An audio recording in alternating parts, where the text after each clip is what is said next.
इस वक्त बड़ी खबर सामने आ रही है। नोएडा में कोरोना का पहला नया मामला सामने आया। गुरुग्राम में भी कोरोना के 2 केसेस सामने आए हैं। दिल्ली सरकार ने कोविड को लेकर एडवाइजरी जारी की है और दिल्ली सरकार का अस्पतालों को निर्देश। इस वक्त की बड़ी और सावधान करने वाली खबर सबके लिए। कोरोना एक बार फिर से लोगों को डराने लगा है। दिल्ली, हरियाणा, गुजरात, केरल और कर्नाटक समेत कई राज्यों में कोविड-19 एक बार फिर से पैर पसारने लगा है। भारत में मौजूद समय में 300 से ज्यादा केसेस आए हैं। इसमें दिल्ली में 23 मरीज हैं, महाराष्ट्र में 210 मरीज और मध्य प्रदेश में 2 मरीज मिले हैं। गुजरात, केरल, तमिलनाडु में भी कोरोना के पेशेंट सामने आए हैं। कोरोना को लेकर स्वास्थ्य विभाग ने निर्देश जारी किए हैं।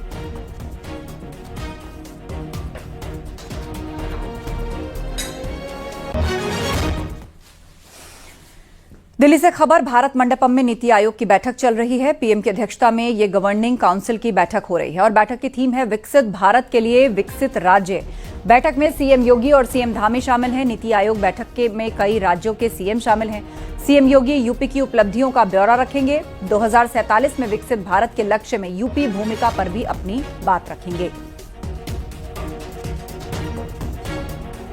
तो ये इस वक्त की बड़ी खबर है। नीति आयोग की बैठक चल रही है भारत मंडपम में। पीएम मोदी की अध्यक्षता में यह अहम बैठक हो रही है। सीएम योगी और सीएम धामी इस बैठक में शामिल हैं।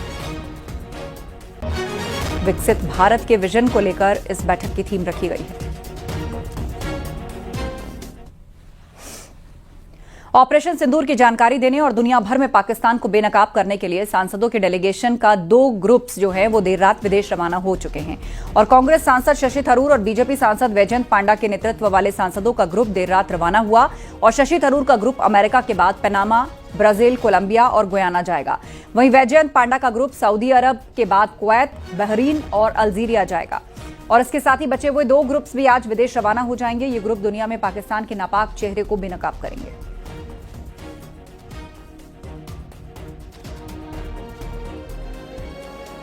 जब यूएसए पहुंचेंगे हम बात करेंगे उन लोगों से। देखिए, ऐसे मामलों में आपको मालूम है कि सरकार ने तो उनकी पोजीशन काफी स्पष्ट किए हैं। हमारे स्पोक्समैन मिनिस्ट्री के और हमारे फॉरेन सेक्रेटरी साहब भी सीधे लोगों को बताएं कैसे हुआ और क्या हुआ। तो मेरे ख्याल में यही खबर है, हमारे तरफ से यही संदेश होगा। लेकिन हम वहां जा रहे हैं लोगों को समझाने के लिए कि हमारा अनुभव क्या था और हमने जो किया क्यों किया और भविष्य में हमारी एटीट्यूड क्यों ऐसे होंगे। तो ये मेरे ख्याल में अलग बात है। ये तर्क करने के लिए हम नहीं जा रहे हैं, हम समझाने के लिए जा रहे हैं, लोगों से मिलने के लिए और हमारे जो भी हमने सह लिया है कुछ सालों से इसके बारे में बोलने के लिए।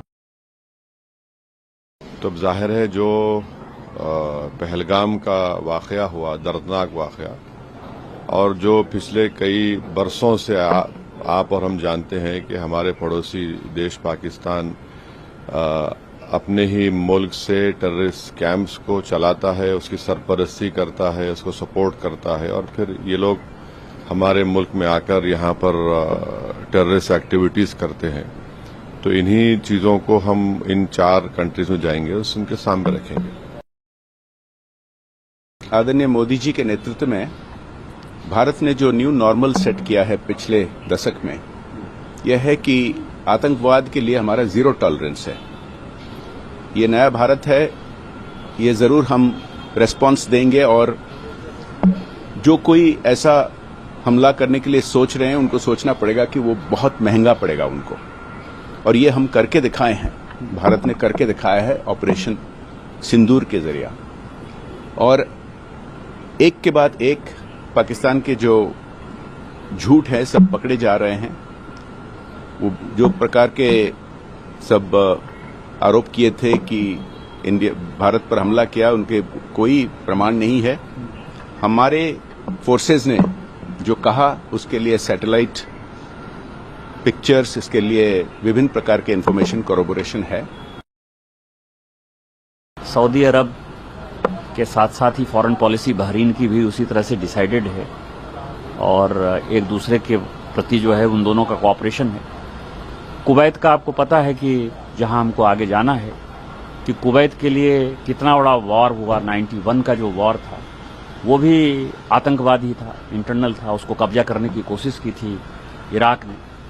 तो ये सारे मुद्दे ऐसे हैं जिसमें कि हम निश्चित तौर पर अपनी बात समझाने में कामयाब होंगे। 78 साल से पाकिस्तान ने हमारे साथ क्या काम किया है, और जब हम लौट के आएंगे तो मुझे लगता है कि माहौल पूरे दुनिया में पाकिस्तान के खिलाफ होगा और आतंकवादी राष्ट्र बनाने की तरफ जो है वो अग्रसर होगा।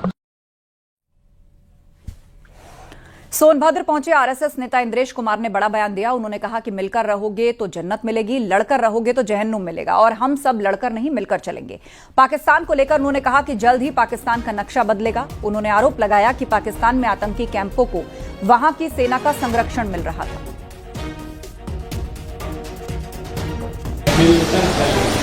लड़कर नहीं, लड़कर नहीं, लड़कर नहीं, और नहीं तो जन्नत जाना पड़ेगा। मिलकर रहोगे तो जन्नत मिलेगी, लड़कर रहोगे तो जन्नत मिलेगी। लोकसभा में नेता प्रतिपक्ष राहुल गांधी पुंछ पहुंचे हुए हैं। राहुल पाक गोलीबारी में प्रभावित हुए लोगों से मुलाकात करके उनका हालचाल जानने पहुंचे। राहुल गांधी सबसे पहले पुंछ के डुंगस मोहल्ला पहुंचे। वहां पाकिस्तानी गोलीबारी में कई घरों को नुकसान हुआ था। यहां लोगों से मुलाकात के बाद राहुल डुंगस मोहल्ले के ही उस क्राइस्ट स्कूल पहुंचे जहां पढ़ने वाले 3 बच्चों की पाक गोलीबारी में मौत हो गई थी। राहुल गांधी ने स्कूल जाकर वहां पढ़ने वाले बच्चों से मुलाकात की और उनके हौसले को सलाम किया। इसके बाद राहुल गांधी गुरुद्वारा सिंह सभा पहुंचे। इस गुरुद्वारे पर पाक की तरफ से भारी गोलीबारी की गई। राहुल ने यहां हुए नुकसान का जायजा लिया और पीड़ितों से मुलाकात की। अगले कुछ घंटों में राहुल गांधी पुंछ के कुछ और जगहों पर भी जाएंगे और पाक गोलीबारी के प्रभावित लोगों से मुलाकात करेंगे।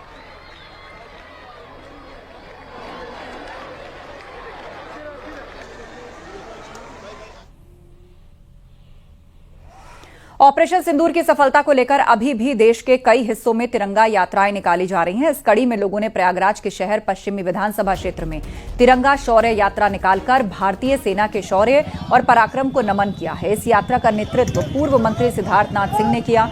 इस मौके पर सिद्धार्थनाथ सिंह ने कांग्रेस पर निशाना साधा।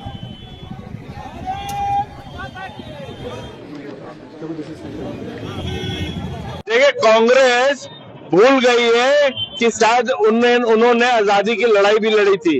कांग्रेस भूल गई है कि 65 के अंदर उन्हीं के प्रधानमंत्री देश के लाल बहादुर शास्त्री जी ने पाकिस्तान को मुंह तोड़ जवाब दिया था। ये भूलते जा रहे हैं कि 71 के अंदर भी इंदिरा गांधी ने जवाब दिया था। आज लगता है कि कांग्रेस के नेता जो है वो पाकिस्तान के प्रोपेगेंडा मशीनरी बन गए हैं। संभल से एसपी विधायक इकबाल महमूद ने पाकिस्तान से सीज फायर को लेकर सवाल खड़े किए। उन्होंने कहा कि पहलगाम हमले के आतंकी कहां हैं, इंटेलिजेंस क्या कर रहा है, सीज फायर क्यों हुआ। तो इकबाल महमूद ने सवाल उठाए। जिन लोगों ने पहलगाम में हत्याएं की थी उन लोगों को में से 2 या 3 लोग गिरफ्तार या मारे गए हैं, बाकी कहां हैं। अगर वो बॉर्डर पार करके अपने मुल्क चले गए तो हमारा इंटेलिजेंस क्या कर रहा था, और अगर वो यहाँ पर हैं तो हमारे सरकार या हमारे इंटेलिजेंस क्या कर रहा है। क्या कारण था कि बगैर कोई सूचना के, बगैर उसे देश हतप्रभ रह गया, चाँद चनक रह गया कि एकदम से ये सीज फायर कैसे हो गया। पाकिस्तान की तरफ से पेशकश आई और आपने मान ली फौरन। और दिल्ली से बड़ी खबर सामने आ रही है। जेपी ग्रुप पर ईडी का शिकंजा कस गया है। 12,000 करोड़ के मनी लॉन्ड्रिंग केस में रेड हुई है। दिल्ली, नोएडा, मुंबई में ईडी का छापा पड़ा है। 15 ठिकानों पर ईडी ने एक साथ रेड की है। जेपी ग्रुप और उससे जुड़ी हुई कंपनीज पर यह रेड हुई है। आपको बता दें, मनी लॉन्ड्रिंग केस में 15 जगहों पर यह छापा पड़ा है। दिल्ली एनसीआर में लगातार दूसरे दिन यह छापेमारी हुई है।